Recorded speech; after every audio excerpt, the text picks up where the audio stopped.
എടത്വാമുക്കിൽ excise സംഘം നടത്തിയ പരിശോധനയിൽ വാറ്റുചാരകവുമായി മധ്യവയസ്കൻ പിടിയിലായി. പമ്പാടുംപാറ എടത്വാമുക്ക് കരയിൽ കണ്ണിശ്ശേരിയിൽ KT മനോജാണ് അറസ്റ്റിലായത്. 1.5 ലിറ്റർ വാറ്റുചാരായം കൈവശം വെച്ചതിനാണ് arrest.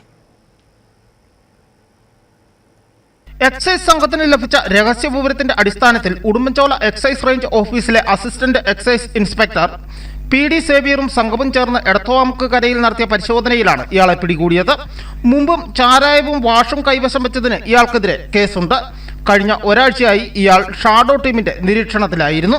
Preventive officer grade Shanej K, Sreekumar S, Arun MS, Joshi BJ, civil excise officer Arun Sasi, Praful Jose, വനിതാ civil excise officer Maya S, civil excise officer driver Bilesh VP എന്നിവർ പങ്കെടുത്തു.